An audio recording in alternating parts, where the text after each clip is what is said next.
सूली पर मेरा यीशु मसीह घोल में लदपद था, जहाँ मेरा यीशु मसीह।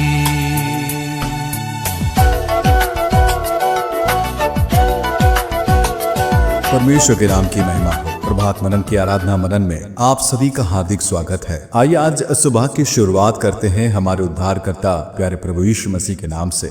हारून महायाजक सबके आकर्षण का केंद्र था। उसके वस्त्र का हर हिस्सा आने वाले मसीहा की महिमा और कार्य को प्रकट कर रहे थे। यदि हम परमेश्वर के महायाजक के वस्त्र के हर बारीकी पर गहन मनन करें तो मैं सोचता हूँ कि सालों लग जाएंगे, क्योंकि महायाजक के जीवन का हर पहलू एक लंबी कहानी को बयां कर रही थी। एक लाइन में बोलूं तो हारून महायाजक एक चलता फिरता पहेली के समान था, और वो भी आने वाले मसीहा का परिछाई के रूप में। आने वाला मसीहा जो परमेश्वर का पुत्र, जगत का उद्धार करता प्रभु यीशु मसीह, जो हजारों साल के बाद आने वाला था। जब समय पूरा हुआ और असली महायाजक प्रभु यीशु मसीह इस धरती पर आया तो ये देखा गया कि वो तो हारून महायाजक से कहीं अधिक श्रेष्ठ था। इब्रानियों का लेखक अपने पत्री में इस असली महायाजक की तारीफ करते थकता नहीं है, और उसने उसके श्रेष्ठता की व्याख्या करने में पूरी पुस्तक लिख डाली। सुसमाचार की पुस्तकों में भी चारों लेखक इस महायाजक के कुछ महान कार्यों की व्याख्या करते हैं। इसे पढ़कर उस महायाजक के प्रति हमारा हृदय और भी ज्यादा आदर और भक्ति से भर जाता है। उन्हीं में से एक ऐसी घटना पर आज हम मनन करेंगे। लूका रचित सुसमाचार 5 अध्याय उसका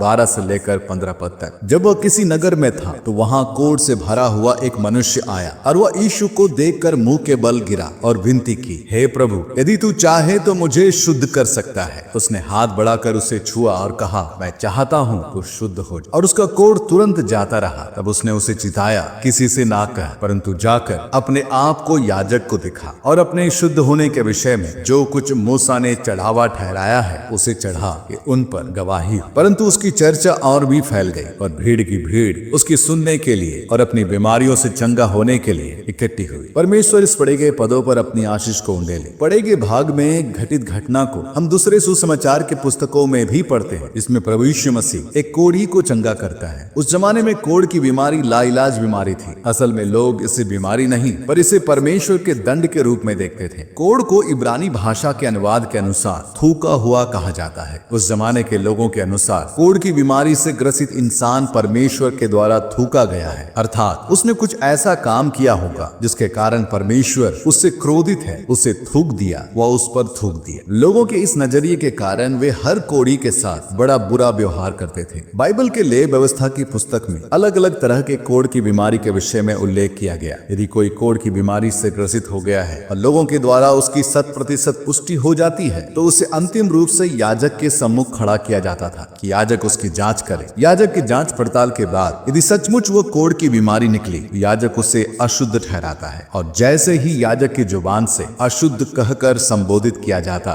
तो वहां खड़े लोग उस कोढ़ी को श्राप देते हुए, पत्थर मारते हुए नगर से बाहर खदेड़ देते थे। कोढ़ से ग्रसित व्यक्ति घर से और समाज से पूर्ण रूप से बहिष्कार कर दिया जाता था। वो अपने चेहरे को ढपे हुए अशुद्ध अशुद्ध चिल्लाता हुआ दर दर भटकता फिरता बस अपने मौत का इंतजार करता था, क्योंकि उस जमाने में कोढ़ का कोई इलाज नहीं था। अर्थात यदि किसी को यह बीमारी हो गई तो बस मौत ही उसे इस दर्दनाक अनुभव से विमुक्त कर सकती थी, और या परमेश्वर द्वारा कोई बड़ा आश्चर्य कर। लोगों का यह मानना था कि परमेश्वर भला उससे चंगा क्यों करे, क्योंकि क्योंकि वो तो परमेश्वर के द्वारा थूका गया है और परमेश्वर के दंड को भुगत रहा है। ऐसे में आप समझ सकते हैं कि ऐसे लोगों की कितनी दयनीय स्थिति रही होगी। वे तो चलते फिरते लाश के समान बन गए थे। उनके शरीर का प्रत्येक अंग धीरे धीरे गलता हुआ, दुर्गंध से भरा हुआ, चेहरे पर कपड़ा बंधा हुआ, आंखों में आंसू, टूटे हुए दिल से चिल्लाते हुए अशुद्ध अशुद्ध अशुद्ध, बस यही शब्द जो उन्होंने अंतिम बार याजक के जुबान से सुना था, तू अशुद्ध है। अब इन बातों को ध्यान में रखते हुए एक बार दोबारा मैं इस भाव को पढ़ देना चाहता हूँ। लूका 5 अध्याय 12 और 13 पर। जब वह किसी नगर में था तो वहां कोढ़ से भरा हुआ एक मनुष्य आया और वह यीशु को देखकर मुंह के बल गिरा और विनती की, हे प्रभु, यदि तू चाहे मुझे शुद्ध कर सकता है। उसने हाथ बढ़ाकर उसे छुआ और कहा, मैं चाहता हूं तो शुद्ध हो, और उसका कोढ़ तुरंत जाता रहा। लूका एक डॉक्टर होने की वजह से बीमारी की गंभीरता को समझते हुए कहता है, कोढ़ से भरा हुआ मनुष्य, अर्थात उसका पूरा शरीर कोढ़ से ग्रसित था। वो प्रभु यीशु मसीह से दया की भीख मांगता है और कहता है, हे प्रभु, यदि तू चाहे तो मुझे शुद्ध कर सकता है। और यहाँ पर एक कमाल की बात को पढ़ते हैं। जैसा लूका लिखता है, हमारे प्रभु ने हाथ बढ़ाकर उसे छुआ और कहा, मैं चाहता हूं तो शुद्ध हो जाए। प्यारो, मंदिर में रहने वाला याजक जो उसे अशुद्ध ठहराया और मरने के लिए छोड़ दिया था, पर असली महायाजक प्रभु यीशु मसीह जो उसे छुआ और शुद्ध ठहराया। इतना ही नहीं, प्रभु उससे कहता है, पद 14, जब उसने उसे जिताया, किसी से ना कहा, परंतु जाके अपने आप को याजक को दिखा और अपने शुद्ध होने के विषय में जो कुछ मूसा ने चढ़ावा ठहराया है उसे चढ़ा कि उन पर गवाही। फिर आमतौर पर ऐसा कभी नहीं हुआ कि याजक ने किसी कोढ़ से भरे हुए व्यक्ति को अशुद्ध ठहराया हो और वह चंगा होकर याजक के पास लौट आए और अपना जांच कराए और शुद्ध घोषित हो। ये तो उस जमाने के लोगों के हिसाब से असंभव था, पर यह संभव हुआ प्रभु यीशु मसीह के द्वारा। मैं कल्पना कर रहा था कि उस याजक की प्रतिक्रिया क्या रही होगी जब ऐसा कोढ़ी, जिसे उसने कुछ समय पहले ही अशुद्ध ठहराया था, वापस उसके पास लौट आया और जांच करने पर पाया गया कि सचमुच में उसका कोढ़ दूर हो गया है और वह पूरी रीति से चंगा हो गया है। मैं समझता हूँ याजक स्तब्ध रह गया हो, यही सोचते हुए कि ऐसा कैसे हुआ, ये तो असंभव है, पर कैसे हुआ? ये कार्य तो केवल परमेश्वर कर सकता है। फिर किसने किया? ढेर सारे सवाल। हाँ प्यारो, वही असली महायाजक, परमेश्वर का पुत्र प्रभु यीशु मसीह, जिसका इंतजार पूरा इजराइल कर रहा था, अब वह उनके मध्य उतर आया और उसी का जीता जागता संकेत था कोढ़ की बीमारी से छुटकारा पाया हुआ यह व्यक्ति। प्रभु ने इस बात को स्पष्ट करने के लिए उससे कहा कि मूसा के बताए अनुसार चढ़ावा चढ़ाना।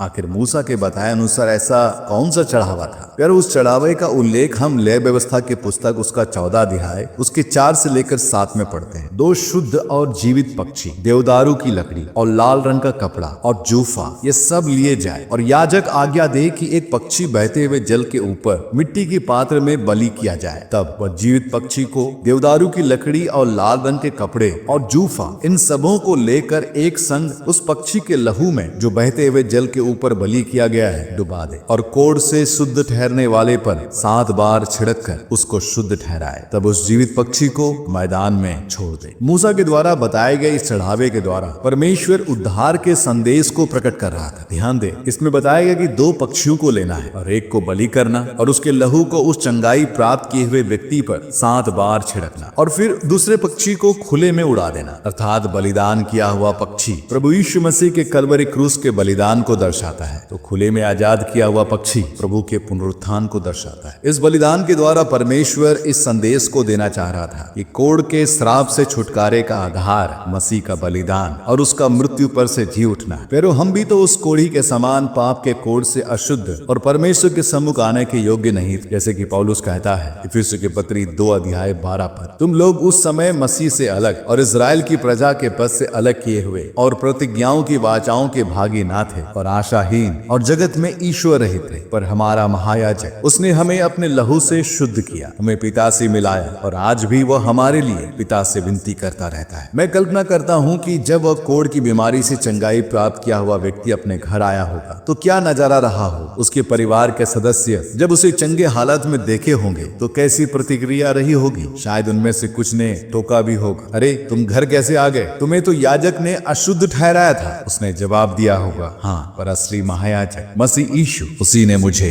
शुद्ध किया है और अब मैं बिल्कुल शुद्ध हूँ। हाँ प्यारो, आज हम भी उसी आनंद को महसूस कर सकते हैं जिसे उस दिन उस कोढ़ी ने महसूस किया था। पाप और श्राप से छुटकारे का, अनंत काल के जीवन का आनंद, महान परमेश्वर के परिवार का सदस्य होने का आनंद, उस महान शांति का आनंद जो हमारे महायाजक प्रभु यीशु मसीह के द्वारा हमें प्राप्त हुआ। आइए इन्हीं विचारों पर ध्यान करते हुए उस महायाजक की स्तुति प्रशंसा और उसकी तारीफ करें जिसने हमें पाप के कोड़ से छुटकारा। आइए उसके नाम की महिमा करें। परमेश्वर के नाम की महिमा हो आप सबको मेरा जय। जिस हाथ ने कोड़े को चुआ, जिस पाँव ने पानी पर चला, उस हाथ में उस पाँव में मैंने कांटे ठुकवा दिया।